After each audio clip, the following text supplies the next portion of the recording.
Welcome to the Rock Fight, where we speak our truth, slay sacred cows, and sometimes agree to disagree. This is an outdoor podcast that aims for the head. I'm Colin True, and today we are unpacking the Backcountry.com acquisition with Eoin Comerford.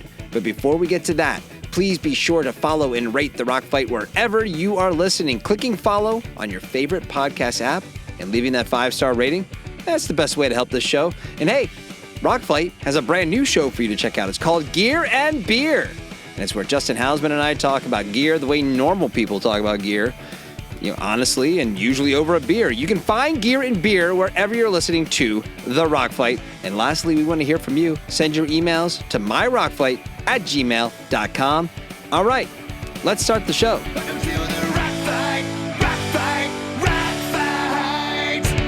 Earlier this week, Rock Fight broke the news to the outdoor industry about the acquisition of Backcountry.com by CSC Generation. And yeah, that's right. We broke the shit out of this story. And afterwards, there was a lot of commentary, especially over on LinkedIn. And that commentary was led by friend of the show, Eoin Comerford, who offered up some immediate perspective on the impact of this deal. So even though he was just on the show like a month ago, we immediately booked Eoin to come back on and help us dig into what we know and what we've learned about this deal. So welcome back to the Rock Fight, where today it's unpacking the Backcountry.com acquisition with Eoin Comerford. All right, and what is easily the fastest turnaround we've had on the show? Eoin Comerford back on the Rock Fight. Congrats on setting a new record. No one's been on. What was it, like 3 weeks ago at this point? Yeah, And now you're back. I'm concerned though that I'm like the I don't know, like the demon of doom or something. It's like when bad news comes out or whatever in the industry is roll in Comerford. He's going to give us the news. Yeah. Well, I believe the Rock Fight Reaper is the new. Okay. Yeah, there you go. There's your That's avatar. pretty sweet. Like, it's going to be a good one today, folks. That's right. Everybody sharpen your knives. Bring out your dead. That's yeah. Yes. Listen, your post that we're about to talk about on LinkedIn, I don't know where it ranks in your the most engagement you've gotten in any post on social media platform, but it's we'll talk about it in a second. But it was pretty engaging. It was time to bring you back. Thanks. Yeah. No, it definitely got a lot of engagement. I mean, you basically broke this story here. I got it on Monday morning. I turned on. So I'm like, what? Because I saw the notes on the podcast. Listen to the podcast. Well, of course, you had to talk all about the dogs first. I'm like, okay, I love the dog story, but can we get to the backcountry thing? I put time codes. There's time codes. Buried the lead, didn't he? Totally buried the lead. Yep. Totally buried the lead. So and then I reached out to some friends that I know in the industry and who are kind of connected on that side and kind of got the scoop on the whole deal. But yeah, I mean, this happened a few weeks ago, sort of middle of August timeframe. Well, what we're talking about is word came last week and was on pulseratings.com. That's kind of where the only place you could find any information about this, that Backcountry.com has been sold off to CSC Generation. Like you said, we talked about it on the show. I definitely buried the lead. I had already kind of written out like, let's do a more just general topic this week. And then we had this thing on it, but I still led with it in the title of the podcast. You got to get those clicks, But the thing about Backcountry that's interesting in all this is, I mean, there was really a time, I'm thinking back to my sales manager days, it was like, okay, how do we get into REI and how do we get into Backcountry? Those were the two, 1A, 1B sort of retailers you wanted to be in addition to then all the specialty guys. SGB published an article a year ago I found when I was kind of digging around about knowing we were going to chat and looking at some of the fallout of this news, to discuss that Backcountry was going to be shopped. And at the time, they said they were generating $1 billion in revenue. I don't know if that was the case in 2023, but I mean, I know at one point they definitely were. When they were at their apex, they really got there with their the combination of early adopter probably of e-commerce, and it was the convenience and the customer service, kind of the combination of those two things that really allowed them to elevate. I just got to start before we even get into the acquisition of it. When do you think, when did the wheels start to sort of come off for Backcountry? Because it definitely, I said it on the show on Monday, I just don't even think of them anymore. To go from they were a crucial part of my career, where it's like, how do we get in the Backcountry, to now, even if I'm researching something for the podcast, I don't go to Backcountry. I just go to REI or I go to the brand or something like that. So when did things really start to change for them? I think it's the second part of that sentence that kind of sums it up is you go to the brand. And, Moosejaw, we were sort of a smaller more funner version of Backcountry, right? So I lived this, and they were our biggest competitor, in the online space, and a staunch competitor. I mean, their Gearhead program was phenomenal, and I thought they did a lot of really great things, and so really the start of the undoing of Backcountry, and quite frankly, online retail as it relates to the outdoor industry, was all the brands going direct, right? Mm. And so we witnessed that at Moosejaw, because as the brands went direct, right, not only did obviously they start to take more and more of the e-commerce volume, but they drove up the customer acquisition costs, right? Because you're bidding against those brands for those same customers. And oh, by the way, those brands have whatever it is, 70% margins versus, let's say, 45% margins for the Backcountries and Moose Shows of the world. So, they can afford to absolutely outbid us for that traffic. And so, Hmm. you're left with, okay, either we continue to ramp up our marketing spend, which obviously kills your bottom line profitability, or you have to look for other avenues for growth. And so I think for both Moosejaw and Backcountry, a lot of that growth then came out of category expansion or brand expansion. I mean, we grew to about 700 brands, probably about 500 really active brands, I would say. Backcountry, I think, was over 1,000 brands. I mean, so they Right. just went. I mean, if there was a brand, they were buying it, and they were they were going to be that resource for all the brands. But then even those brands went direct. So I think that was really the start of it. And it started off in the kind of the late aughts with North Face going direct in '08, and then on and on, Arc'teryx, etc. So I think that was the start of it. But they were still growing, still in great shape. They went through the divestiture to TSG Consumer in 2015, I think it was, Hmm. and we're still in good shape there. But I think what they saw, quite rightly, was this brand issue coming along, and so they said, we really have to control our own destiny here and get into private brand. And TSG had a lot of success with that, with Revolve or Revolve Clothing, which is their other biggest e-commerce play. And so that's where they started to lean in. And I think that was where things started to go wrong. Was with that switch. But the underlying piece about the D2C was really what started everything. I guess it's easy to Monday morning quarterback now and say, because then we can get into how it went for TSG as the ownership and all the all the private label stuff they put out, and kind of getting away from probably the roots of what really allowed them to thrive to begin with, and say, well, if you're losing some of your control over the e-commerce market because other brands are sort of standing on your corner, I'm sure there was still a world where they could have continued doing what they're doing, maybe at a smaller level, and continue to thrive and grow and kind of maintain some status. And instead, it seems like they kind of went all in different directions.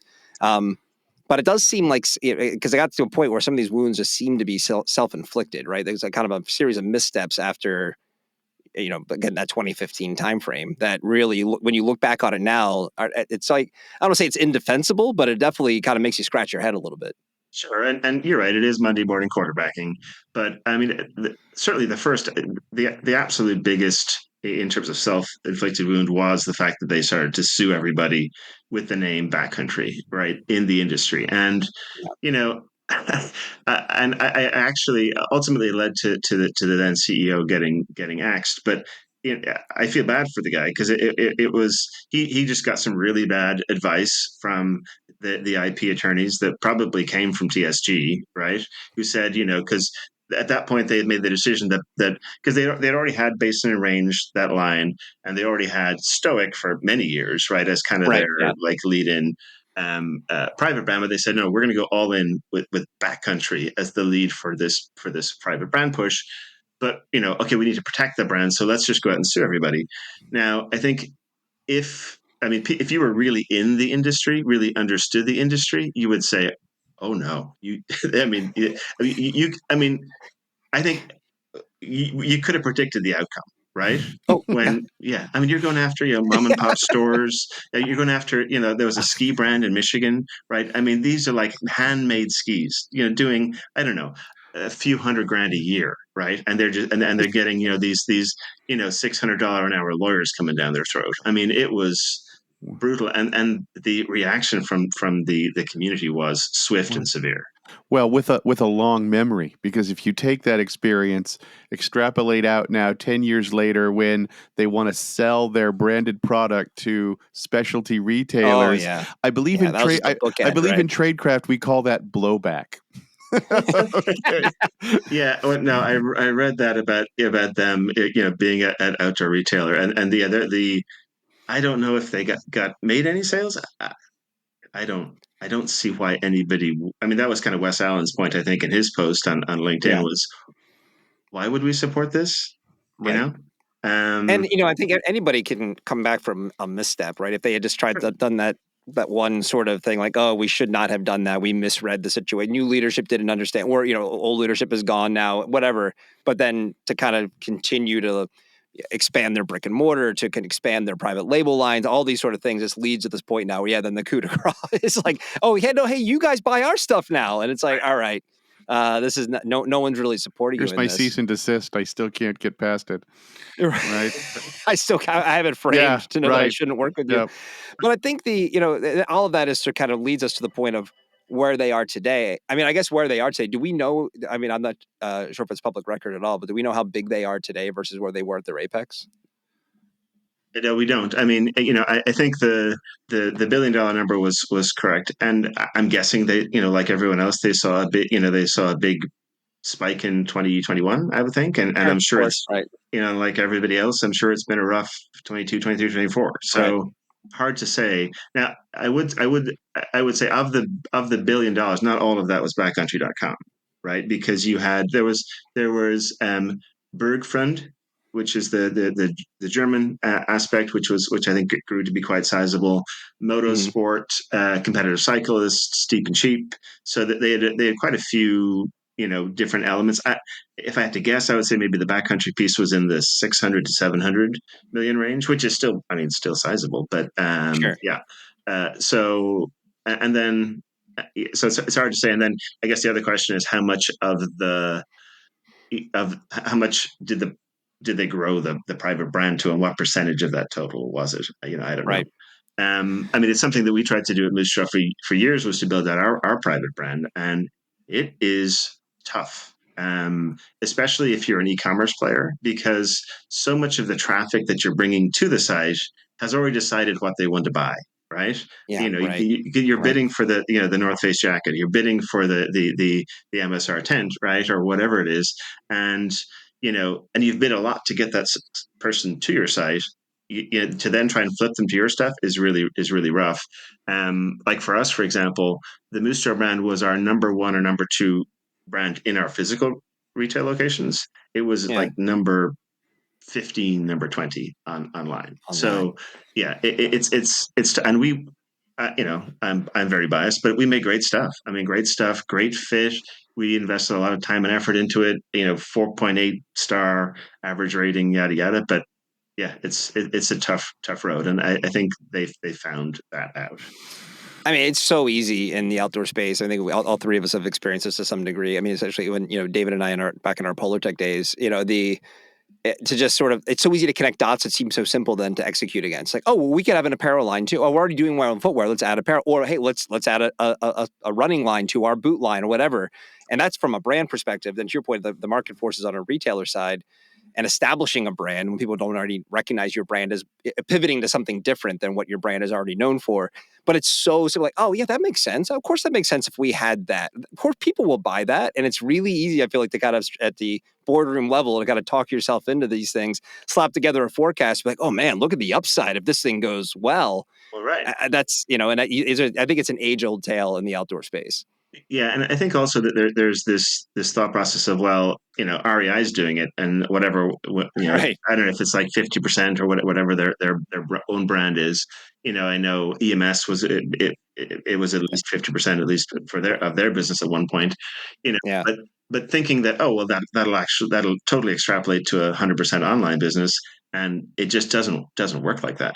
I think if looking back on it from a Moose Jaw perspective, you really have to be willing to invest a ton of money in top of the funnel, right? Like really, like actual just total brand awareness around that product so that you've got people coming to your website who are just looking for that product, not looking for something else that you're trying to convert to yours.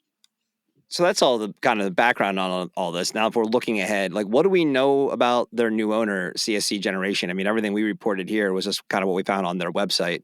Is there anything that we know about them, and are there any predictions we can make about how they may approach getting Backcountry to maybe where it once was, or at least sort of stabilizing things?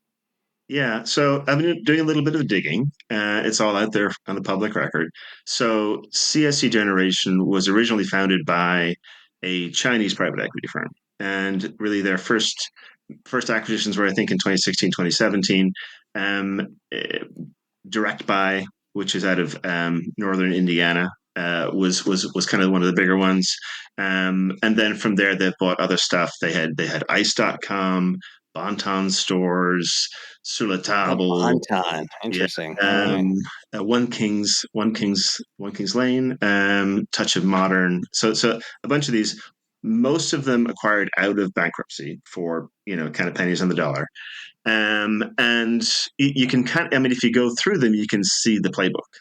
Um, so the playbook is certainly for those that had retail locations that they acquired out of bankruptcy, close a whole bunch of stores, and that's just standard in pretty much any brick and mortar retail bankruptcy. You close the underperforming stores, you keep the good ones, and you kind of go on with your life, and hope that that'll work. And so that's like Sur la Table, for example, had 121 stores. They cut it down to 55, and then they're actually reopening stores right now. So that's sort of part of the kind of the classic bankruptcy playbook is shrink to grow, i.e., cut all the fat, both from a corporate perspective and from a store location perspective.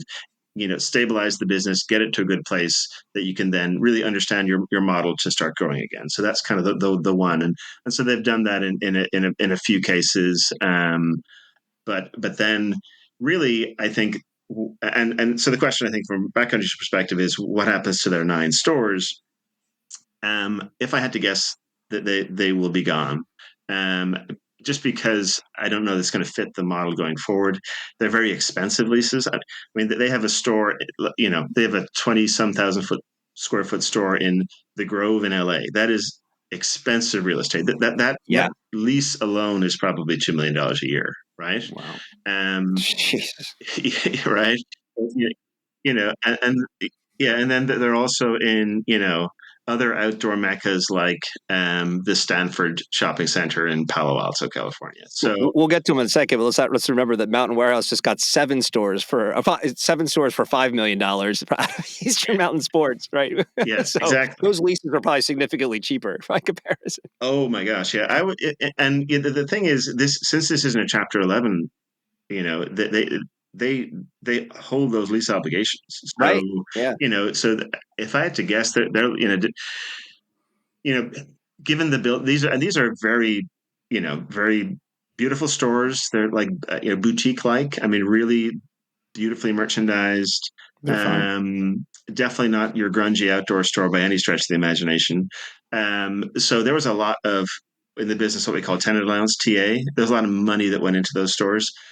So they probably signed at least 5, if not 10-year leases. So you're Yeah. looking at lease obligations of, I don't know, 25, $50 million potentially here. I mean, it's a chunk of change. So I don't know that they'll be, unless they can negotiate with the landlords to get out, they'll have to figure something out. And then depending upon, I mean, the stores today are very private brand heavy. And Yeah.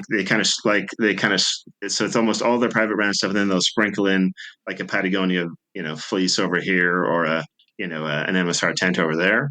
But like, do they flip that to, hey, let's actually do a real outdoor store and have, the brands that people want? I don't know. We'll see.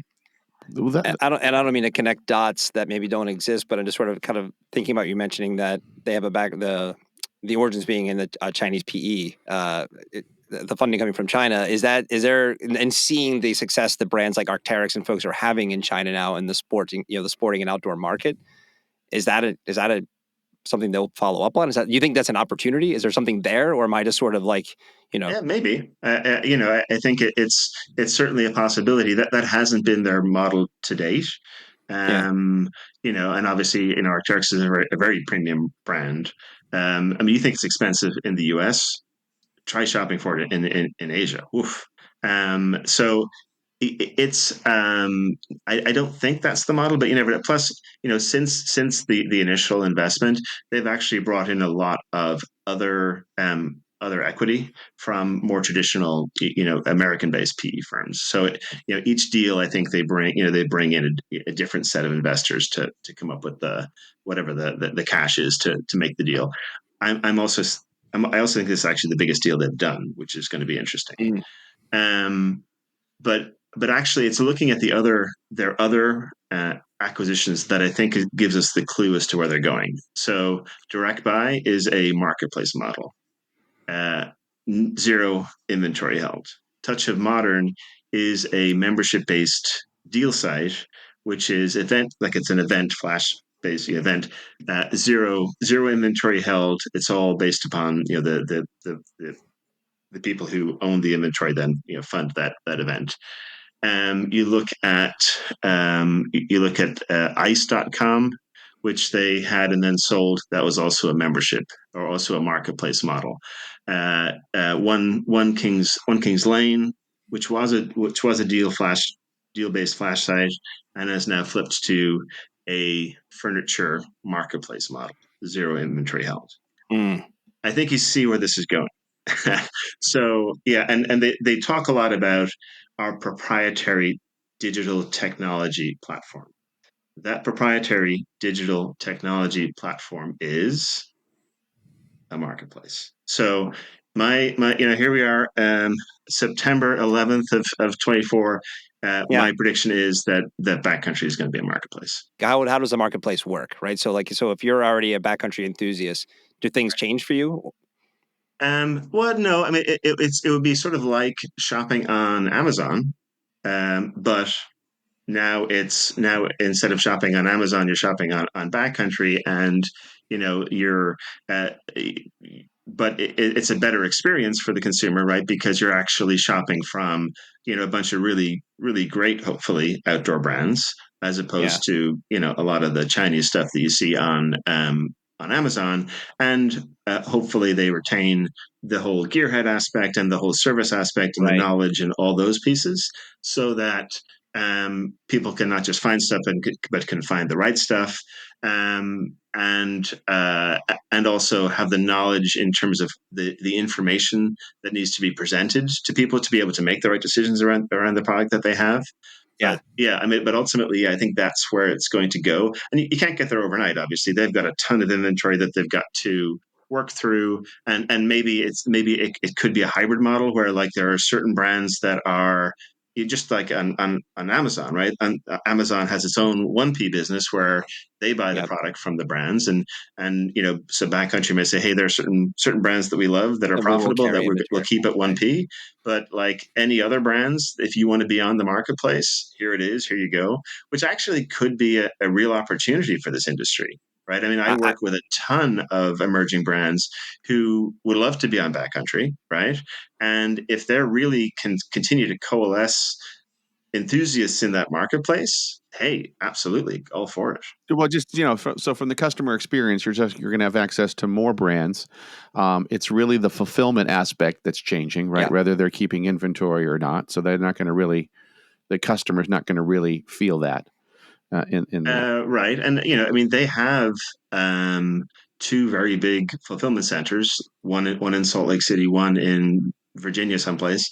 So they have an infrastructure to where they could, flip that to a FBBC, fulfilled by Backcountry model, right? To Yeah. support smaller brands, European brands, maybe, Mm-hmm. let's say, Mm-hmm. that want to be in the US market, but that don't want to have to go through the challenges of setting up, a US based FC. So, yeah, I don't know. It could be interesting. It is interesting, and I think kind of going back to the store models that they've opened and kind of where they've kind of drifted in that is the experience itself.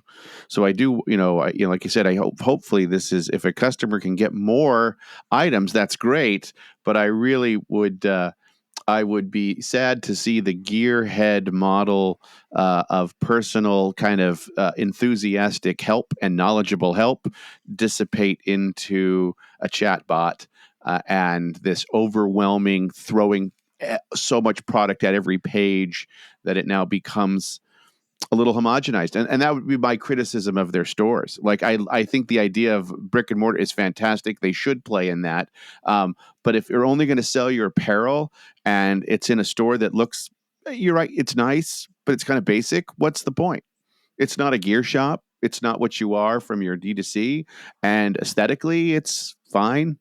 But is that enough to justify $2 million in rent at the Grove? I'm not sure. Yeah, No. I just don't see that as I just don't see that. I mean, based upon the way that I mean that CSC operates, I just don't see that as part of the model. I mean, even Yeah, the right. like I look at One Kings Lane, they had 3 stores in very high end, high rent districts, Soho, New York, etc. Those are all gone, right? But I do think you look at their other models like One Kings Lane, like Direct Buy, there is a consultative selling piece to it. Yeah. In I believe in both cases, so I could certainly see the gearhead piece being a key part of the model.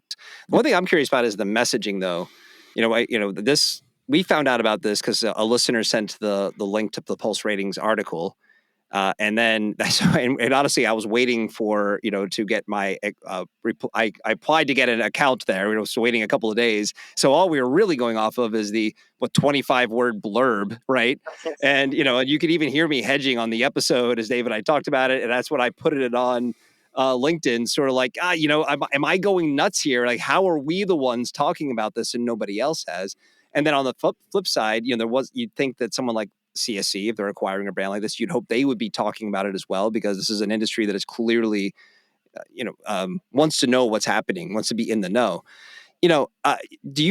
Are you comfortable or not comfortable? Are you happy with the way these stories are covered in the outdoor industry? Do you feel like there's media opportunities that, that get missed by the way some of these things, we find out about some of these things? How was because your LinkedIn post, like I said, got a ton of engagement. Yeah, it was over 100,000 impressions, over 1,000 comments, or not comments, sorry, likes. But yeah, no, and clearly it got that engagement just because it was news to everybody.